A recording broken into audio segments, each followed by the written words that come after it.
साहिब की सतनाम।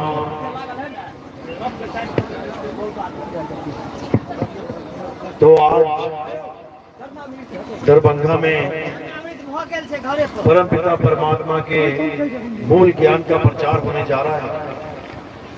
बहुत बड़े हैं भाग उन जीवों के जो अपने पूरे जीवन काल में एक बार भी इस मूल ज्ञान को सुन पाते हैं, और उससे भी बड़े भाग हैं उन जीवों के जो लेकिन इस ज्ञान को समझना बहुत बहुत टेढ़ी खीर है। ये ज्ञान जल्दी समझ में नहीं आता। जिस पर परमपिता परमात्मा की दया होती है, जिस पर मालिक की मोहर लगी होती है, जिस पर बंदी छोड़ की दया होती है, ये ज्ञान केवल वही समझ पाता है। तो आज इस दिव्य ज्ञान को समझने की कोशिश करेंगे और अपना ये अनमोल जन्म, ये इंसानी जन्म बर्बाद होने से बचाएंगे। क्योंकि हमें यही नहीं पता कि हमारा ये जन्म सफल कैसे होगा और बर्बाद कैसे होता है। हमें यही नहीं समझ में आ रहा है। तो आज इस पर पूरा प्रकाश डालेंगे, पूरा खुलासा करेंगे कि ये इंसानी जन्म बर्बाद कैसे होता है और ये आबाद कैसे होता है। जब तक ये समझ में नहीं आया तब तक किसी की भी भक्ति पूर्ण नहीं हो सकती, किसी का भी कल्याण नहीं हो सकता। तो आज का सत्संग शुरू करने से पहले परमात्मा के नाम पे जयकारा लगाएंगे।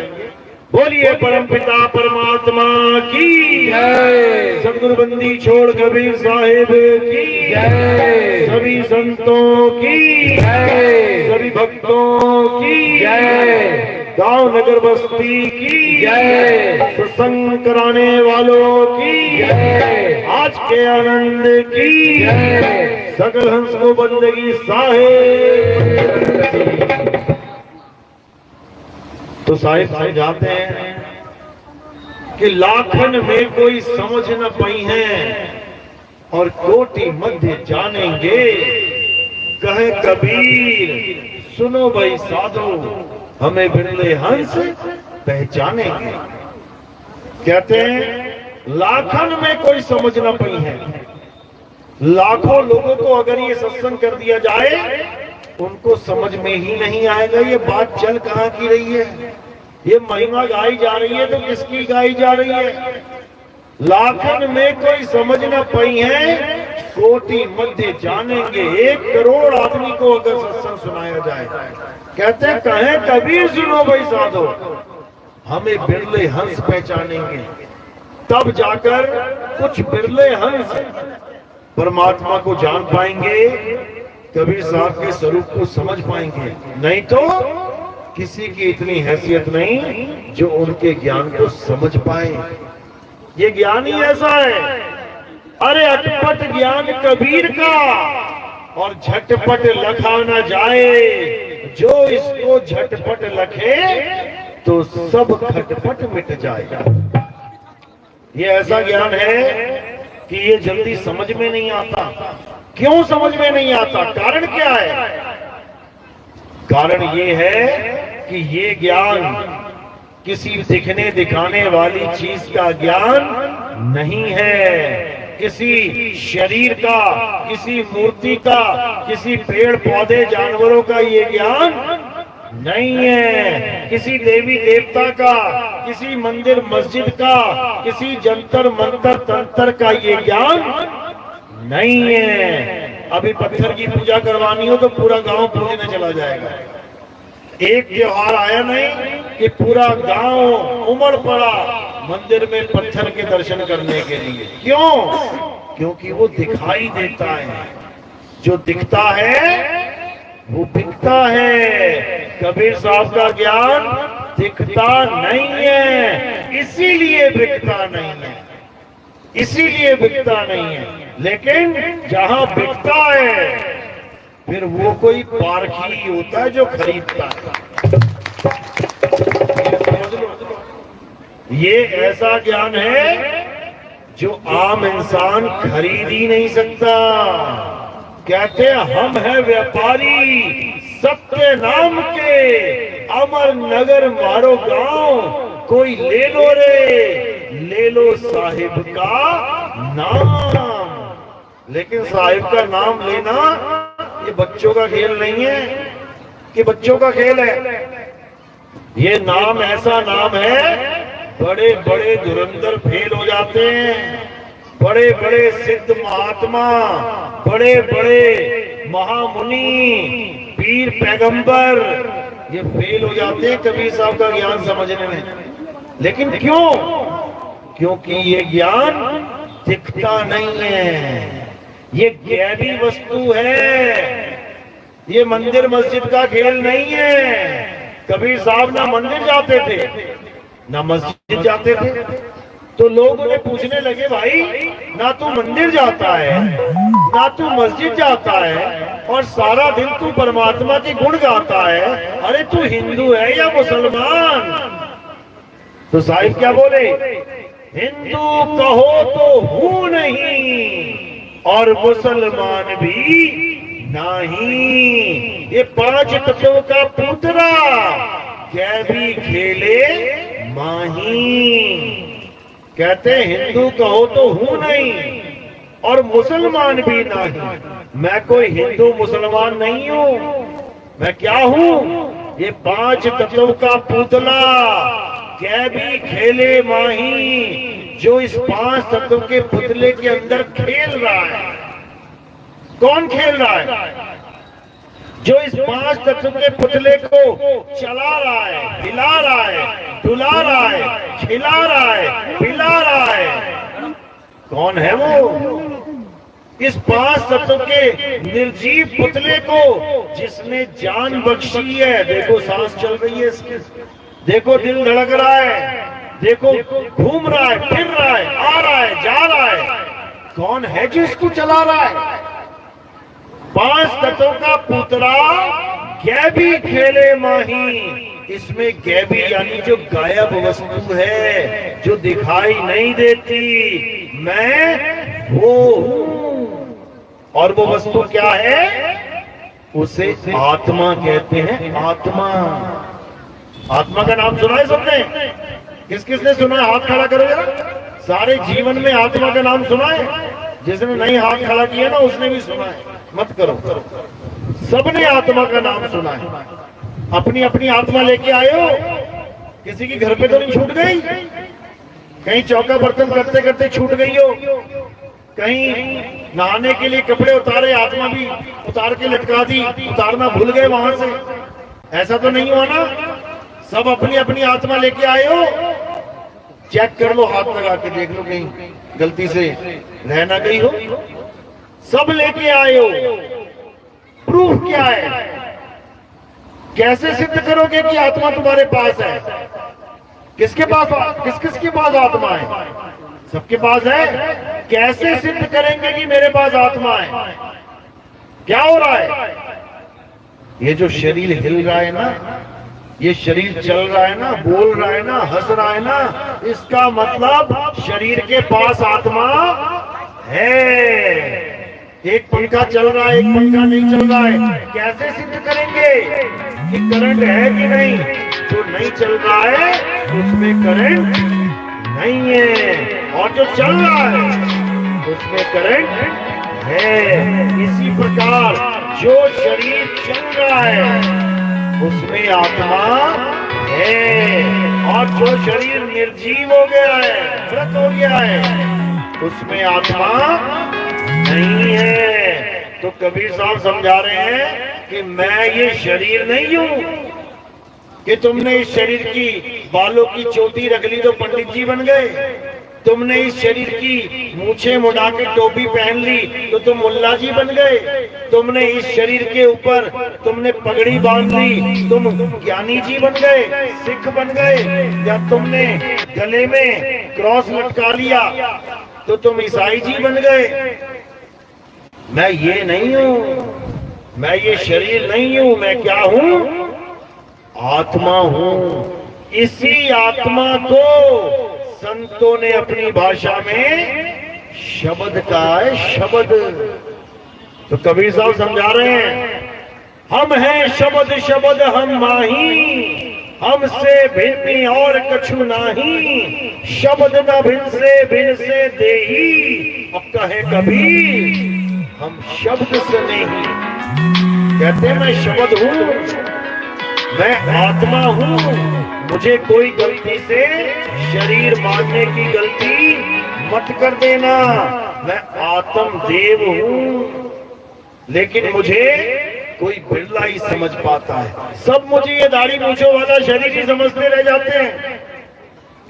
सारा जीवन निकल जाता है, खुद को भी शरीर मान बैठते हैं और अपने गुरु को भी शरीर मान बैठते हैं, जबकि शरीर क्या है? ये 5 तत्वों का पुतला। ये 5 तत्वों का पुतला कौन कौन से तत्व हैं? सबसे ऊपर आसमान, उसके नीचे वायु, उसके नीचे अग्नि, उसके नीचे धरती, उसके नीचे जल। ये 5 तत्वों का पुतला ही ये सारे शरीर बना बैठा है, ये सारे शरीर बना बैठा है। जैसे एक ही मिट्टी के हजारों लाखों घड़े बने बैठे हैं, कितने ही घड़े बना लो।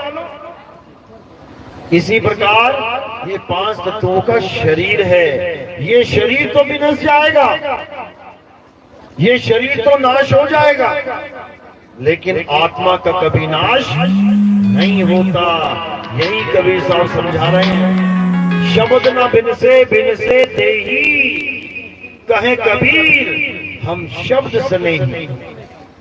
कबीर साहब कहते हैं भाई हम शब्द से नहीं हैं, यानी हम शब्द से प्रेम करते हैं। शब्द यानी आत्मा, हम आत्मा के प्रेमी हैं, हम आत्म ज्ञानी हैं, हम शरीरों के ज्ञानी नहीं हैं कि इसकी पूजा कर ले, उसकी पूजा कर ले, उसकी पूजा कर ले। सारा जीवन इसी में अटके रह जाओगे, सारा जीवन इसी में खत्म हो जाएगा, दूसरों की पूजा करने में। जबकि करना क्या है? खुद की पूजा करनी है, अपनी पूजा करनी है, अपने बारे में जानना है, अपने को खोजना है। कैसे? साहिब समझा रहे हैं, जल में मीन प्यासी, मोहे देखत आवे हासी, आत्म ज्ञान बिना नर भटके, कभी काबा कभी काशी। क्या कह रहे हैं? आत्म ज्ञान बिना नर भटके। आज सैकड़ों साल हो गए कबीर पंथी यही भजन गा रहे हैं, जल में मीन प्यासी, मोहे देखते आवे हासी, आत्म ज्ञान बिना नर भटके, कभी काबा कभी काशी। गा रहे हैं आत्म ज्ञान बिना नर भटके, और करवा क्या रहे हैं? पत्थर की पूजा।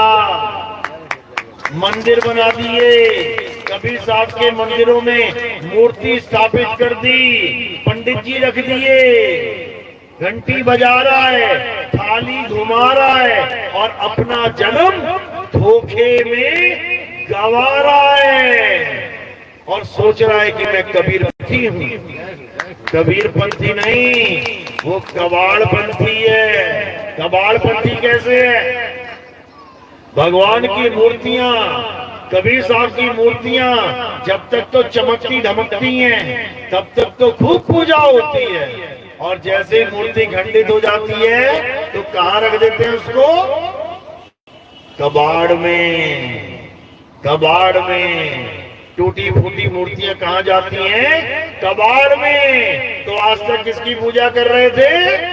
कबाड़ की। इसीलिए वो कबीर नहीं, कबाड़ पंथी हैं। अब कबीर पंथी बनना है तो कबीर पंथी क्या बने? कैसे बनेंगे? कबीर साहब क्या कहते हैं? हरे पाथर पूजे हरि मिले, तो मैं पूजूं पहाड़, और वहां से ये चाकी भली पीस खाए संसार। कहते हैं अगर पत्थर पूजने से भगवान मिल जाए तो मैं बड़ा वाला पहाड़ पूजूंगा। क्यों? अगर भगवान पत्थर में है तो छोटा सा पत्थर है, छोटा भगवान मिलेगा। अगर पर्वत में भगवान है तो बड़ा वाला भगवान मिलेगा। क्योंकि हम हमेशा बड़ी चीज ही चाहते हैं। एक प्लेट में 2 लड्डू पड़े हैं, एक छोटा सा है और एक बड़ा सा है, कौन सा उठाओगे? कोई बिरला ही होगा जो छोटा उठाएगा, कहेगा छोड़ यार छोटा क्या उठाना, खाना है तो बड़ा ही खाते हैं। इसी प्रकार कहते हैं पाना है तो बड़ा ही पाते हैं, ये छोटा सा पत्थर क्या करेगा? लेकिन साहिब कह रहे हैं ना छोटा पत्थर परमात्मा दिला सकता है ना बड़ा पहाड़। अगर पत्थर ही पूजना है तो कौन सा पत्थर पूजो? चाकी। चाकी क्यों बोला? कुछ और बोल देते। इसके पीछे कारण है। क्या कारण है? क्योंकि भगवानों की छोटी छोटी मूर्तियां, देवताओं की पत्थर की मूर्तियां कौन पूजता है? केवल हिंदू, मुसलमान ना पूछता, सिख ना पूछता, ईसाई ना पूछता, बुद्धिस्ट ना पूछता, जैनी ना पूछता। तो चक्की, जो चक्की है वो सब पूजते हैं। कैसे? एक गांव में एक चक्की है और वो खराब हो जाए, फिर देखो कैसे लाइन लग जाती है। हिंदू भी वहीं खड़ा है, मुसलमान भी वहीं खड़ा है, सिख भी वहीं खड़ा है, ईसाई भी वहीं खड़ा है, जैनी भी वहीं खड़ा है, बुद्धिस्ट भी वहीं खड़ा है, भगवान को मानने वाला भी वहीं खड़ा है, भगवान को ना मानने वाला भी वहीं खड़ा है। और क्या बोल रहे हैं? भैया चक्की ठीक कर दे यार। क्यों? गेहूं पिसेगा कैसे? भोजन करेंगे कैसे? बच्चे खाना खाएंगे कैसे? इसलिए चक्की जो पत्थर है वो सबका काम कर रही है। उसको भगवान मानना तो मान लो, क्योंकि वो सबके काम चला रही है। लेकिन मंदिर का पत्थर वो केवल हिंदुओं को ही पूजवाया जा रहा है अज्ञानतावश। जबकि हमें पत्थर की पूजा किसी भी भगवान ने करवाई ही नहीं। तुम गीता पढ़ लो, तुम कृष्ण जी का ज्ञान देख लो, कृष्ण जी ने एक बार भी नहीं कहा कि तुम किसी देवी देवताओं की पूजा करो, बल्कि अपने जीवन काल में उन्होंने देवी देवताओं की पूजा करने वालों को पूजा करने से मना कर दिया था। करा था कि नहीं करा था? जब सब देवी देवताओं की पूजा करने लगे तो कृष्ण जी ने मना कर दिया, कोई देवी देवताओं की पूजा नहीं करेगा। उससे क्या हुआ? इंद्र नाराज हो गया। अब आया घनघोर बादल लेके और बारिश करने लगा, लगातार बारिश होती रही। कहता डुबो के मारूंगा। तो कृष्ण जी ने क्या किया? एक उंगली पे पूरा पर्वत उठा लिया, उन्हीं जीवों को बचाने के लिए जो देवताओं की पूजा छोड़ रहे थे। तो कृष्ण जी ने देवताओं की पूजा कर या छुड़वाई तो दोबारा किसने करवाई? जब भगवान कृष्ण जी ने द्वापर युग में देवताओं का पूजा पाठ हवन यज्ञ ये सब खत्म करवा दिया, इंद्र को हरा भी दिया, तो दोबारा पूजा शुरू किसने करवा दी? ढूंढ के लाओ उसे, कौन है वो? ये सब अज्ञान है। कृष्ण जी ने कभी कहा ही नहीं कि देवताओं की पूजा करो, बल्कि उन्होंने क्या कहा? हे अर्जुन, इस दुनिया में अगर कोई सत्य है, अगर कोई पूजनीय है, अगर कोई सम्मान देने योग्य है, अगर कोई प्रशंसा करने योग्य है, तो वो केवल और केवल आत्मा है। आत्मा है, वो कोई शरीर नहीं है। उसी आत्मा के लिए क्या बोला? नैनम छिंदन्ति शस्त्राणि नैनम दहति पावका न चैनम क्रोधं तापे न शोषति मारुता। हे अर्जुन, इस आत्मा को ना तो कोई शस्त्र काट सकता है, ना अग्नि जला सकती है, ना वायु सुखा सकती है, ना जल भिगो सकता है। इस आत्मा का कोई बाल बांका नहीं कर सकता।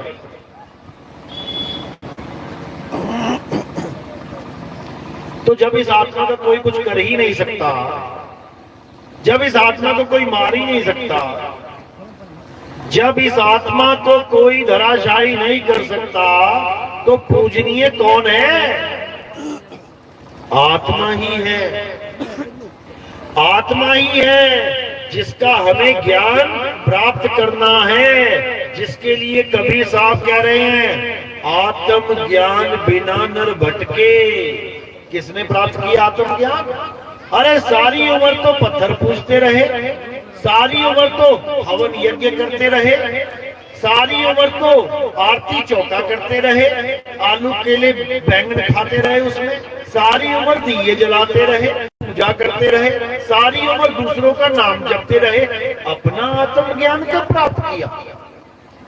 आत्म ज्ञान का मतलब समझ लो पहले क्या होता है। आत्म ज्ञान जैसे आत्म कथा, अगर तुम्हें कोई कहे कि आत्म कथा लिखो, तो किसकी कथा लिखोगे? खुद की। तुम्हारी अपनी कथा आत्म कथा कहलाती है। अब कोई कहे कि किसी ने आत्महत्या कर ली, तो किसकी हत्या की? पड़ोसियों की। खुद की आत्महत्या यानी खुद की हत्या। अब कोई कहे आत्मरक्षा करना है, किसकी रक्षा करोगे? खुद की। आत्मरक्षा यानी खुद की रक्षा। इसी प्रकार आत्म निर्भर यानी दूसरों पे निर्भर हो जाना, बिल्कुल नहीं। आत्म निर्भर यानी खुद पे निर्भर हो जाना। इसी प्रकार आत्म ज्ञान यानी किसी और का ज्ञान नहीं, किसी और का नाम नहीं, किसी और भगवान की पूजा नहीं। किसकी पूजा करनी है? खुद की पूजा करनी है, अपनी पूजा करनी है। अब कोई कहे अपनी पूजा कैसे करेंगे? अपनी पूजा क्या अपनी आरती करेंगे क्या? अपनी पूजा कैसे हो सकती है? यही है असली ज्ञान कबीर साहब का। वो तुम्हें तुम्हारा ही ज्ञान, तुम्हारा ही स्वरूप, तुम्हारा ही निज नाम देने आते हैं। तुम्हें किसी और का नाम नहीं जपवाते, तुम्हें तुम्हारा नाम देने आते हैं। साहिब समझा रहे हैं, अरे तीन गुणों की भक्ति में भूल पड़ा संसार, और कहे कबीर निज नाम बिन कैसे लागे पार। किसके नाम बिन? निज नाम। बहुत नाम जप लिए तुमने, सतयुग में जपे, त्रेता में जपे, द्वापर में जपे, आज यहाँ कलयुग में वो सारे नाम जप के फिर भी बैठे हुए हो। इसका मतलब जो पहले नाम जपे उससे मुक्ति नहीं हुई। क्यों नहीं हुई? क्योंकि सतयुग द्वापर त्रेता में तुमने खुद का नहीं दूसरों का नाम जपा। कभी तुमने कहा ओम नमः शिवाय, ओम नमः शिवाय, कभी तुमने कहा राधे राधे राधे राधे, कभी तुमने कहा जय श्री राम राम राम राम, कभी तुमने कोई मंत्र जपा, कभी तुमने कोई मंत्र जपा। और कबीर पंथ में आके भी तुम क्या कर रहे हो? तुम किसी और का नाम जप रहे हो। सतनाम सतनाम सतनाम, ओम सोहंग ओम सोहंग, अजर नाम अमर नाम, ये नाम वो नाम, फलाना नाम ढिकाना नाम। ये सारे नकली नाम हैं, ये सारे नकली नाम है। ये सब 52 अक्षरों के द्वारा बनाए गए नाम हैं। ये सब भाषाओं के द्वारा बनाए गए नाम हैं। ये सब हिंदी, पंजाबी, उर्दू, फारसी के नाम हैं जो तुम्हें तुम्हारे गुरुजी ने दे दिया। क्यों? क्योंकि तुम भी हिंदुस्तानी, वो भी हिंदुस्तानी। हिंदुस्तानी गुरु ने हिंदुस्तानी चेले को हिंदी में नाम दे दिया और चेला सोच रहा है मैं पार हो जाऊंगा। तो फिर अंग्रेजों को कौन सा नाम मिलना चाहिए? फिर अरब देश वालों को कौन सा नाम पार करेगा? फिर जापानी कौन सा नाम जपेगा? फिर चाइनीज कौन सा नाम जपेगा? सब अपनी अपनी भाषा के नाम जप के पार हो जाएंगे। तो कहां चला गया निज नाम? कहां चला गया आत्म ज्ञान?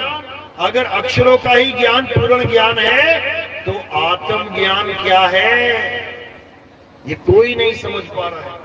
इसीलिए कबीर साहब ने इन 52 अक्षरों का भरपूर खंडन किया है कि कोई नाम नहीं जपना, कोई राम राम मत करना, कोई अल्लाह अल्लाह मत करना, कोई वाहिगुरु वाहिगुरु मत करना, कोई गॉड गॉड मत करना, कोई कबीर कबीर मत करना, कोई सतनाम सतनाम मत जपना। मना किया साहिब ने, कोई भी नाम नहीं जपना। अगर तुमने नाम जप के जीवन बर्बाद कर दिया तो तुम 84 में चले जाओगे। समझ लो, नाम नहीं जपना है तो क्या करना है? आत्म ज्ञान प्राप्त करना है। आत्म ज्ञान यानी खुद को जानना है। तुम हो क्या? तुम ये शरीर नहीं हो, तुम आदमी और औरत नहीं हो। ये आदमी और औरत तो नाशवान शरीर है। तुम क्या हो? तुम आत्मा हो। इसीलिए तुम्हें आत्म ज्ञानी गुरु की जरूरत है, जो तुम्हें भेद बता दे उस आत्मा का, तभी आत्म ज्ञान होगा। तो साहिब कह रहे, मोह को कहां ढूंढे रे बंदे, मैं तो तेरे पास में। सैकड़ों साल हो गए ये भजन गाते कबीर पंथियों को। अब क्या कह रहे हैं आगे? ना मंदिर में, ना मस्जिद में, ना काबे कैलाश में। कर दिया खंडन। ना मंदिर में, गलती से भी कोई मंदिर में पूजा करके ये मत सोचने लग जाना मुक्ति हो जाएगी। चाहे वो किसी देवता का मंदिर हो, चाहे वो स्वयं कबीर साहब का मंदिर हो। ना मंदिर में, ना मस्जिद में, ना काबे कैलाश में, ना मैं जप में। क्या बोला? ना मैं जप में। तो तुम्हारे गुरुओं ने क्या दिया तुम्हें? नाम जपने को ही तो दिया है। हो गया ना गड़बड़, चल गया ना काल अपनी चाल। काल निरंजन ने अपना खेला खेल दिया ना। जो कबीर साहब मना कर रहे हैं नाम में जप में, ये काल निरंजन वही काम करवा देता है और पता भी नहीं लगने देता तुम्हें कि तुम मेरे जीव हो या परमात्मा के जीव हो।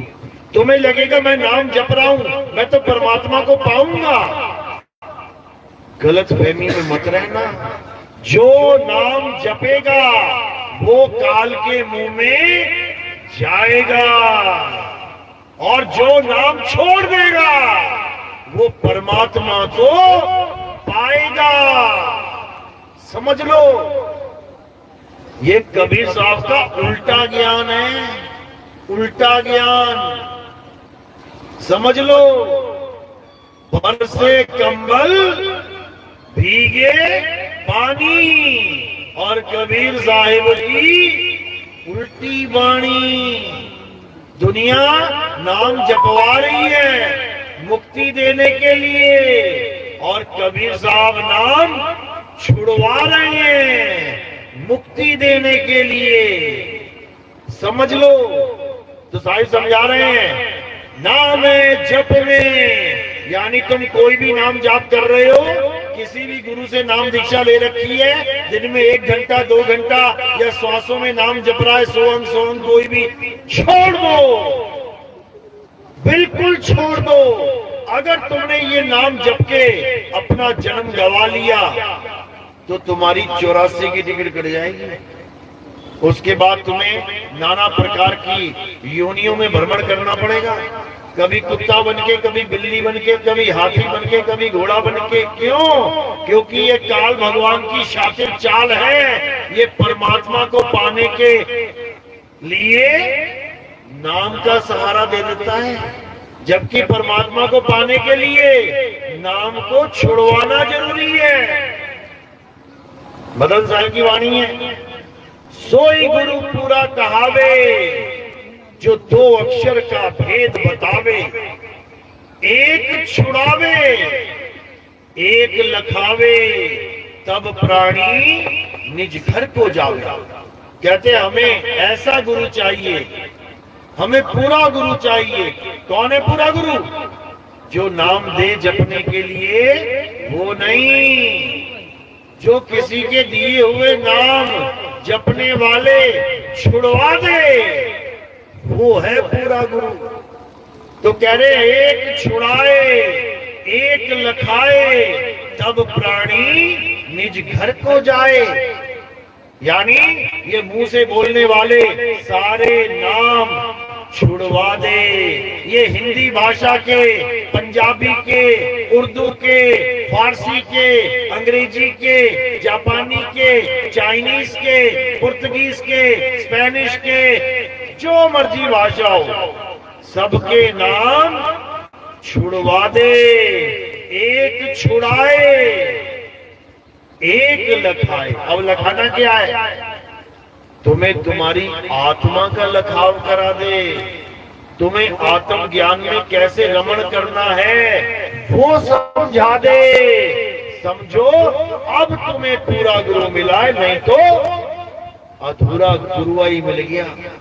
क्योंकि मंत्र देने वाले, ये नाम जपवाने वाले, ये सतगुरु नहीं, ये गुरुआ है, गुरुआ। कबीर साहब समझा रहे हैं बीजक में, अरे घर घर मंत्र देत फिरत हैं, ये माया के अभिमाना, और गुरुआ सहित शिष्य सब बूढ़े, अंत काल पछताना, साधो देखो ये जग बौराना। घर घर मंत्र देत फिरत हैं, ये टोलियों में चलेंगे, गांव के गांव में मंत्र देते फिरेंगे। आओ मंत्र ले लो, गुरु मंत्र ले लो, गुरु मंत्र ले लो। कहते गुरुआ सहित शिष्य सब बूढ़े, खुद भी नाम जप के 84 में चले जाते हैं और तुम्हें भी 84 का रास्ता दिखा देते हैं।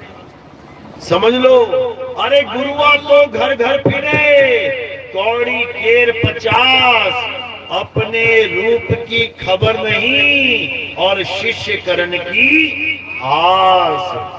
कहते गुरुआ तो घर घर फिरे, ये घर घर फिर के मंत्र देते गुरुआ। कहते हैं इन्हें अपना स्वरूप नहीं पता। इनसे कोई चेला पूछ ले, गुरुजी आप आदमी हैं या औरत? फिर देखो क्या बोलते हैं। इनसे कोई चेला पूछ ले, गुरुजी ये आपकी फोटो है या किसी और की? फोटो खींच के गुरुजी की दिखा देना उसको, ये आपकी फोटो है या किसी और की? क्या बोलेगा? अरे तो मेरी फोटो है। उसी फोटो की आरतियां करवाता रहेगा, जबकि ये उसका स्वरूप नहीं है। किसका स्वरूप है ये? अगर तुम्हारी कोई फोटो खींच के तुम्हें दिखाए तो क्या दिखा रहा है वो? क्या है? किसका स्वरूप है? ये 5 तत्वों का स्वरूप है। ये 5 तत्वों का स्वरूप है। तुम्हारा स्वरूप क्या है? तुम्हारा आत्म स्वरूप है। ये गुरु भेद समझाता है। तो कह रहे गुरुआ तो घर घर फिरे और कौड़ी केर 50, अपने रूप की खबर नहीं, यानी अपने आप को कभी आत्मा जाना नहीं, अपने आत्म स्वरूप को कभी पहचाना नहीं, और शिष्य करण की आस। चेले बनाना चाहता है, मेरे 1 लाख चेले बन जाएं, मेरे 1 करोड़ चेले बन जाएं। क्यों? 10-10 रुपया भी बंदगी कर दी 1 लाख चेलों ने। कितने हो गए? 10 लाख हो गए। बताओ। इसीलिए बोला कि घर घर मंत्र देत फिरत है, माया के अभिमाना। ये माया का खेल है सारा। और गुरुआ सहित शिष्य सब बूढ़े, कहां बूढ़े? 84 में बूढ़े। अंतकाल पछताना साधो देखो ये जग बौराना। तो जो तुम्हारे जीवन में तुम्हारे नाम छुड़वाने के लिए आ गया, देने वाले तो बहुत बैठे हैं, पूरी पूरी मंडलियां बैठी हैं देने वाले, कहीं भी जाके नाम ले लो फटाक से दे देंगे। ये जप लेना बेटा। कितने कितने समय जपना गुरुजी? आधा घंटा जप लेना, 2 घंटा जप लेना। ये तुम्हारा जीवन बर्बाद करने के लिए आए हैं। इन्हीं को काल का दूत बोला कबीर साहब ने। क्यों? क्योंकि ये 52 अक्षरी नाम देते हैं। तो साहिब कह रहे हैं जो नर पड़े 52 के फेरा, सो नर जानो काल का चेहरा। जब 52 का टूटे डोरा, सहजे छूटे काल झकोरा। अरे फिर नहीं आए फिर नहीं जाए, सार शब्द में रहे समाए। कहते हैं ये 52 अक्षरी नाम जो बोलने वाले हैं, आ आ ई उ ऊ, का खा गा, चा छा टा ठा पा फा बा भा मा, ये सब 52 अक्षरी हैं। ये 52 अक्षरी नाम है। इससे कल्याण नहीं होगा, समझ लो। साहिब समझा रहे हैं ये 52 अक्षरों की दुकान कब तक सजा सकता है कोई गुरु? कब तक? जब तक उसके पास ये जुबान है। जिस गुरु के पास ये जुबान है ना, समझो खूब चल रही उसकी दुकान है, समझ लो। और जिसके मुंह में जुबान नहीं, उसकी कोई दुकान नहीं। और जब मुंह में जुबान ही नहीं होगी और चेला चला गया, गुरुजी नाम दे दो, तो क्या देगा? क्या देगा? क्या देगा? अगर जुबान कट गई तो दुकान कट गई। तो साहिब समझा रहे हैं अरे 52 अक्षर जीव आधारा, आदि अक्षर जीव्या से न्याय। वाही को सत सिमरण कहिए, सिमर सिमर नर उतरो पारा। साहिब समझा रहे हैं जीव के चक्कर में मत पड़े रहना कि गुरुजी ने जीव से घुमा घुमा के नाम दे दिया, बोल के नाम दे दिया, तुमने नाम सुन लिया, तोते की तरह रट लिया, तुम्हारी मुक्ति हो जाएगी। 84 हो जाएगी, चले जाओगे कीड़े मकोड़े बनने। तो क्या करना है?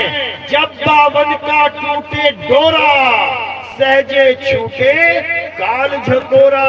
ये जितने भी नाम, जितने भी मंत्र, जितने भी जप तप हैं, छोड़ दे, छोड़ दे। इसी जन्म में छोड़ दे, नहीं तो अगले जन्म दुखदाई होने वाले हैं। तो साहिब क्या कह रहे हैं? अरे एक नाम को जान के दूजा दे बहार,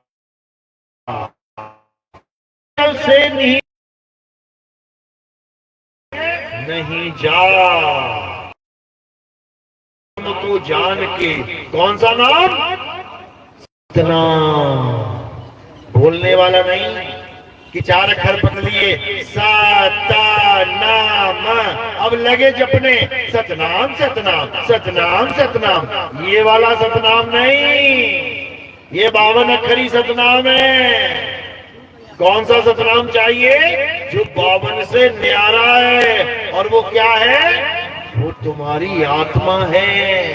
तुम्हारी आत्मा का ही दूसरा नाम सतनाम है। और असत नाम क्या है? ये मुंह से निकलने वाले जितने भी नाम हैं, ये सब असत्य नाम है। क्यों? क्योंकि इन्हें बोलने के लिए होठ, कंठ और जीभ का इस्तेमाल होता है। तो साहिब क्या समझा रहे हैं? अरे होठ कंठ लागे नहीं और जीभ्या नहीं उच्चार। गुप्त वस्तु जो लखे, सो है हंस हमार। अब ये गुप्त वस्तु क्या है? गुप्त वस्तु है तुम्हारी आत्मा, जिसकी वजह से तुम इतना मान सम्मान पा रहे हो, जिसकी वजह से तुम घर में इतना प्यार प्रेम पा रहे हो। क्यों प्यार कर रहे हैं घर वाले, तुम्हें पता है? घर वाले तुम्हें क्यों प्यार कर रहे हैं? इसलिए कि तुम बहुत सुंदर हो। अच्छा, इसलिए नहीं प्यार कर रहे कि तुम बहुत सुंदर हो, इसलिए प्यार कर रहे हैं क्योंकि तुम जीवित हो, तुम जिंदा हो। किसकी वजह से जिंदा हो? आत्मा की वजह से जिंदा हो। तुम भले कितनी सुंदर क्यों ना हो, जिस दिन आत्मा ने छोड़ दिया ना शरीर, उस दिन कहां जाएगा ये? सीधे आग में। कोयला बना देंगे जला जला के तुम्हें, राख बना देंगे तुम्हारी। कोई ना बोलेगा मेरी बीवी पूरे गांव में सबसे सुंदर है भाई, इसे मत जलाओ, कोई ना बोलेगा। याद रखो। दूसरा माइक दो।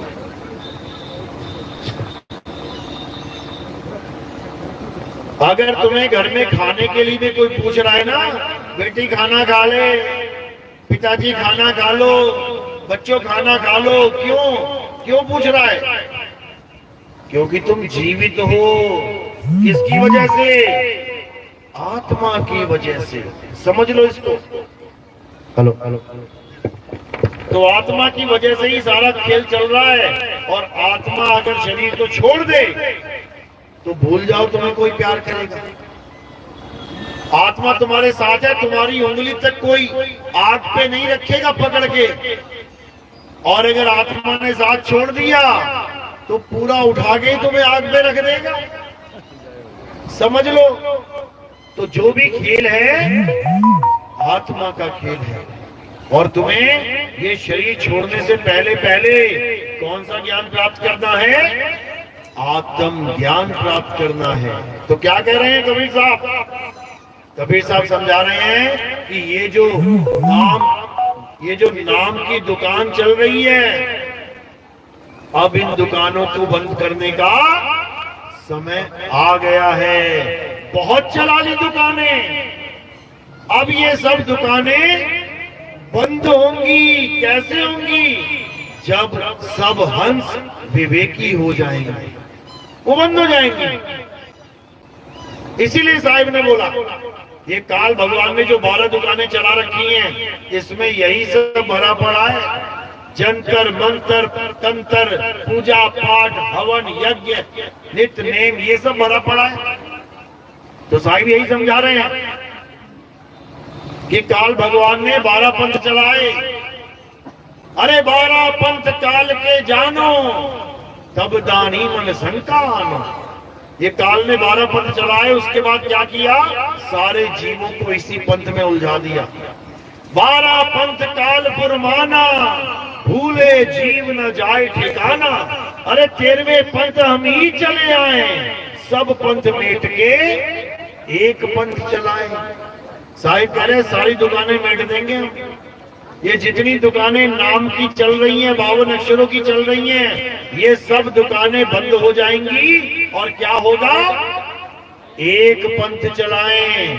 अब ये आत्मा का पंथ चलेगा, आत्म ज्ञान का पंथ चलेगा। और उसके बाद सब आत्म ज्ञानी हो जाएंगे। कोई वैर विरोध नहीं होगा, कोई जात पात का झगड़ा नहीं होगा, कोई ऊंच नीच नहीं होगा, कोई हिंदू मुस्लिम सिख ईसाई का झगड़ा नहीं होगा। सब ऐसे शांत हो जाएंगे, ऐसे शांत हो जाएंगे जैसे यहाँ कभी था ही नहीं। समझ लो। तो ये कब होगा? ये तब होगा जब हम सत्य को जान लेंगे कि सत्य है क्या। ये सारा झगड़ा क्यों हो रहा है हिंदू मुस्लिम सिख ईसाई का? क्योंकि हम सत्य को नहीं जान रहे हैं। ईश्वर को तो जान लिया, ईश्वर, अल्लाह को तो जान लिया, अल्लाह, वाहेगुरु को तो जान लिया, वाहेगुरु, गॉड को तो जान लिया, गॉड। लेकिन किसको नहीं जान पाए? सत्य को नहीं जान पाए। और गा सब यही रहे हैं, ईश्वर सत्य है। आगे ना सत्य, सत्य क्या है ये नहीं पता, ईश्वर पता है। सत्य क्या है ये नहीं पता, लेकिन ईश्वर पता है। ईश्वर क्या है? हिंदी भाषा में ईश्वर कहते हैं भगवान को, इतना पता है। ईश्वर सत्य है। अब मुसलमानों में आ जाते हैं, वो क्या कह रहे हैं? वो कह रहे हैं अल्लाह हक है। हक यानी सत्य है। अनल हक यानी मैं सत्य हूं। अल्लाह सत्य है, तो अल्लाह क्या है? सत्य है। सत्य को तो नहीं जाना, लेकिन अल्लाह को जान लिया। लगे नारे लगाने अल्लाहू अकबर, अल्लाहू अकबर, लेकिन सत्य को नहीं जाना। सत्य क्या है? अब ईसाइयों में आ जाए, ईसाई क्या बोल रहा है? God is truth. अब ट्रुथ क्या है? ट्रुथ सत्य ही है। अब सत्य को तो नहीं जाना, ट्रुथ को तो नहीं जाना, वो क्या है? लेकिन गॉड को अच्छे से जान लिया। दुनिया भर की बना दी, गिरजाघर चर्च बना दी गॉड के नाम पे, लेकिन सत्य क्या है? सत्य नहीं जाना। अब सिखों को ले लो, वाहिगुरु वाहिगुरु को जान लिया, अकाल पुरख को जान लिया, लेकिन है क्या वो? सत्य श्री अकाल, यानी अकाल पुरख ही सत्य है। तो भैया सत्य को तो जाना नहीं क्या है, लेकिन अकाल पुरख के नारे चल पड़ते हैं। जो बोले सो निहाल, सत्य श्री अकाल, नारे लगाने तो आ गए, लेकिन वो है क्या वो नहीं समझ में आया। तो हिंदू भी यही कह रहा है कि ईश्वर सत्य है, मुसलमान भी यही कह रहा है खुदा सत्य है, सिख भी यही कह रहा है कि अकाल पुरख सत्य है, और ईसाई भी यही कह रहा है गॉड सत्य है। लेकिन दुख की बात यह है कि चारों नहीं जानते कि सत्य क्या है। अगर चारों जान जाएं कि सत्य होता क्या है, तो उसके बाद तुम चाहे उसको ईश्वर कहो, चाहे तुम उसको गॉड कहो, चाहे तुम उसको अल्लाह कहो, चाहे तुम उसको वाहिगुरु कहो, इससे कोई फर्क नहीं पड़ता। कैसे? जैसे ये पानी है। अब ये पानी क्या है? इसके कई नाम हैं। पानी, जल, वाटर, नीर, तोए, 5 नाम तो हम जानते हैं। बाकी जितनी दुनिया में देश हैं, सब में इसका अलग अलग नाम है। लेकिन इस पानी का स्वरूप क्या है? ये जो पानी है ये कैसा है? क्या है ये पानी? ये एक तत्व है, गीला गीला सा तत्व, जिसे पानी कहते हैं। ये देखो तालाब में क्या भरा है? पानी। इसके ऊपर कहीं लिखा है कि इसका नाम पानी है? अगर इसके ऊपर लिखा नहीं है कि इसका नाम पानी है, तुमने कैसे पता कर लिया कि यही पानी है? इसके ऊपर लिखा नहीं है कि ये वाटर है, तुमने कैसे कह दिया ये वाटर है? इसके ऊपर लिखा नहीं है कि ये जल है, तुमने कैसे जान लिया ये जल है? किसकी वजह से जाना? 52 अक्षरों की वजह से, आदि मानवों की वजह से। जब आदि मानव सुना है ना कौन होते हैं? 5वीं की कक्षा में पढ़ा होगा आदि मानव क्या होते हैं। यानी जब इंसान बिल्कुल नंगा घूमता था जानवरों की तरह, ना उसका कोई बुद्धि विवेक था, ना कोई विचार था, ना उसका कोई परिवार था, ना उसका कोई घर बार था, बिल्कुल जानवरों की तरह घूमता था, उसे आदि मानव कहते हैं। जानवरों की तरह शिकार करता था। पत्थर टकरा टकरा के तो बेचारे ने आग जलाना सीखा, वो है आदि मानव। पत्थर टकरा के जो आग पैदा करी, उसका नाम भी नहीं पता कि इसका नाम रखूं क्या, क्योंकि अक्षर ही नहीं है। धीरे धीरे धीरे धीरे बुद्धि विकसित हुई। अब उसने क्या किया? अक्षरों की खोज करना शुरू किया। कहाँ खोजा अक्षर? पड़े हुए थे क्या कहीं पे? क्या अक्षर उसे जंगल में पड़े हुए मिले थे? कहाँ मिले उसको अक्षर? कहाँ से पैदा होते हैं अक्षर? कहां से? मुंह से।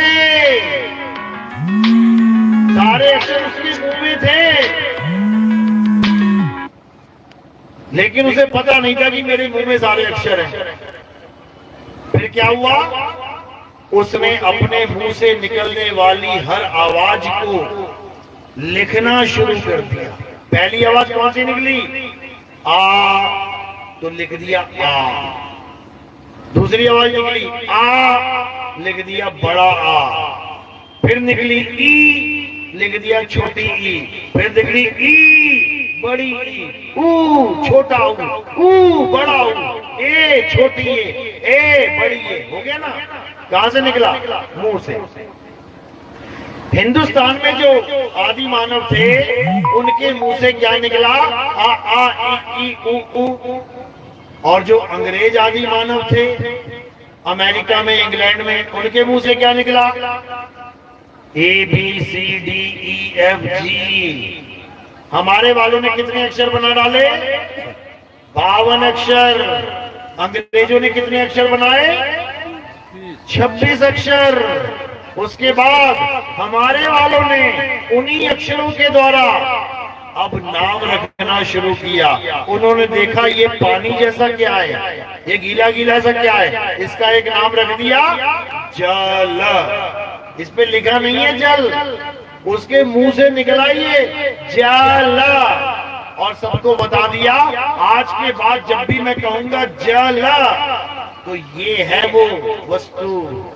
इसीलिए तुम सब जान जाते हो कि सामने वाला क्या मंगा रहा है, क्योंकि तुम्हें पढ़ा दिया गया है स्कूलों में। का से कबूतर, खा से खरगोश, गा से गमला, ये सब पढ़ के आए हो, तभी बातें कर रहे हो बड़े आराम से। गमले में पानी डाल दो, कबूतर को दाना डाल दो, इसीलिए बोल रहे हो क्योंकि पढ़ के आए हो ये सब। और भले स्कूल ना गए हो तो समाज ने पढ़ा दिया तुम्हें। जो स्कूल नहीं जाता वो क्या बोलता नहीं है, वो सारी बातें बोलता है। सब खे गए हैं, इसीलिए अपनी भाषाएं समझ में नहीं आती। कोई चाइनीज यहाँ आके तुमसे पानी का गिलास मांग ले, तुम समझ ही ना पाओगे बोल क्या रहा है। समझ लो, समझ लो। तो एक ही वस्तु के हजारों नाम रख दिए गए। इसी प्रकार तत्वदर्शियों ने उस सत्य का भी नाम रखा जो अजर अमर अविनाशी है। कौन है अजर अमर अविनाशी, आत्मा। आत्मा ही सत्य है। आत्मा के क्या नाम रखे, किसी ने उसको अल्लाह कह दिया, किसी ने उसी सत्य को वाहिगुरु कह दिया, किसी ने उसी सत्य को गॉड कह दिया, किसी ने उस सत्य को ईश्वर कह दिया। अब वो सत्य क्या है, अगर ये पता लग जाए तो सारा झगड़ा खत्म। जैसे 5 लोग लड़ पड़े आपस में, जल बड़ा है, अरे नहीं वाटर बड़ा है, नहीं तोय बड़ा है, अरे नहीं नीर बड़ा है।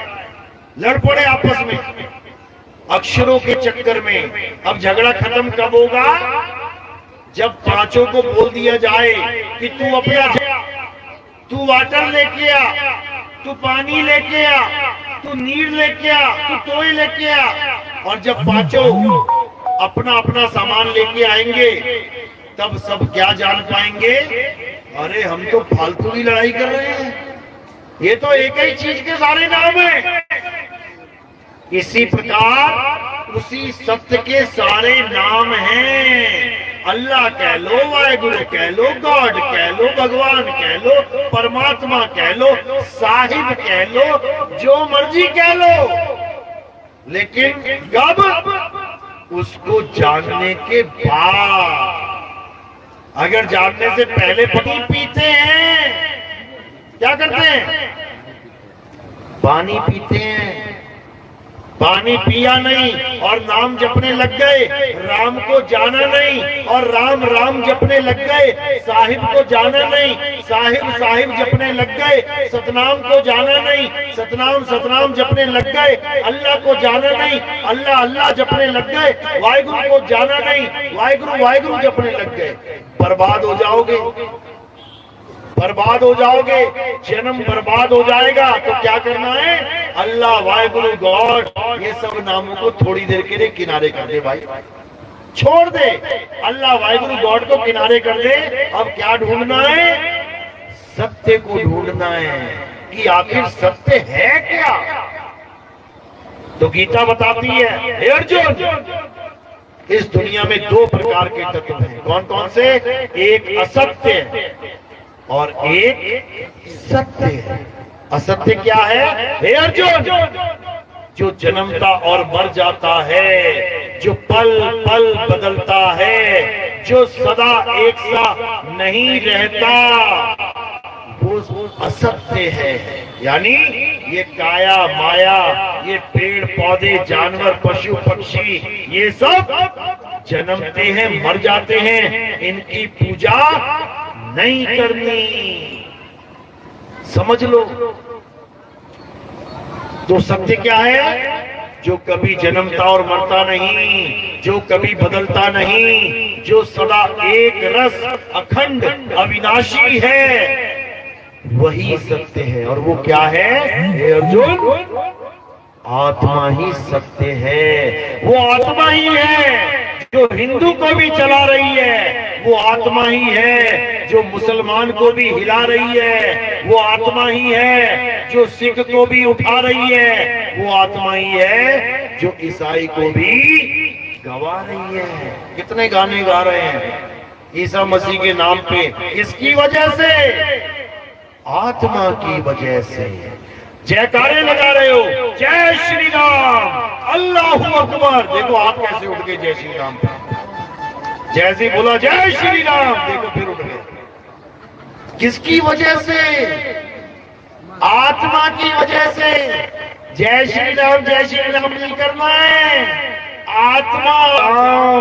ये मुर्दों के गांव में बसे हुए हैं, जिंदा इसलिए दिख रहे हैं क्योंकि आत्मा है। और जैसे ही आत्मा ने शरीर को छोड़ दिया, लाशें भिज जाएंगी, लाशें, समझ लो।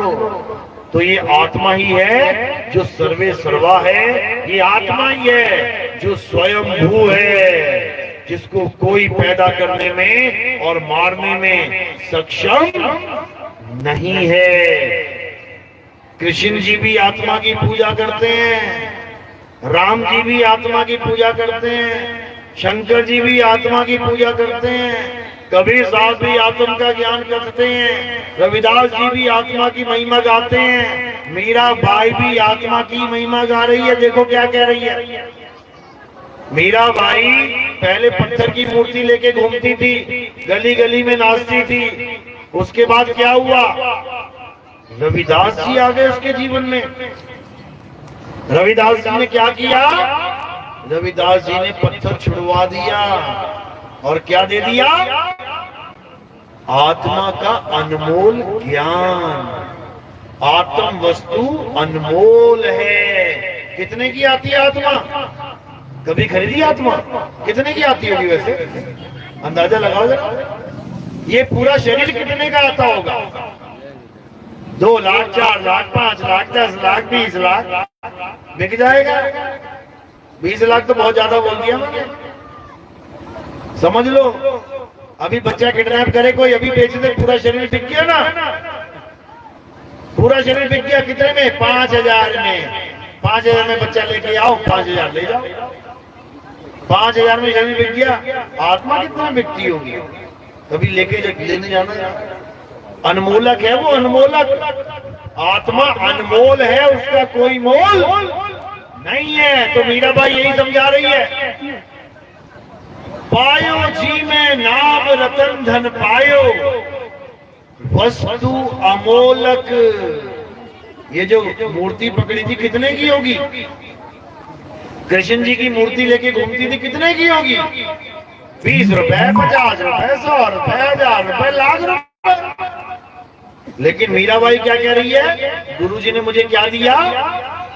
वस्तु अमोलक दी मेरे सतगुरु, कृपा कर अपनायो, पायो मैं नाम रतन धन पायो। अब कौन सा नाम? क्या मीरा राधे राधे करती थी, या मीरे राम राम करती थी, या मीरा अल्लाह अल्लाह करती थी, वाहिगुरु वाहिगुरु करती थी? कौन सा नाम था मीरा के पास? मीरा के पास नाम नहीं, वस्तु थी, वस्तु। वस्तु अमोलक थी मेरे सतगुरु। उसके पास वस्तु थी, कौन सी वस्तु? अनमोलक वस्तु। कौन सी अनमोलक वस्तु? आत्मा। आत्मा का ज्ञान दे दिया गुरु जी ने, यानी तुम्हारी वो अनमोलक वस्तु जिसके कारण तुम जिंदा हो, उस वस्तु का ज्ञान दे दिया। उसी वस्तु का ज्ञान करके राम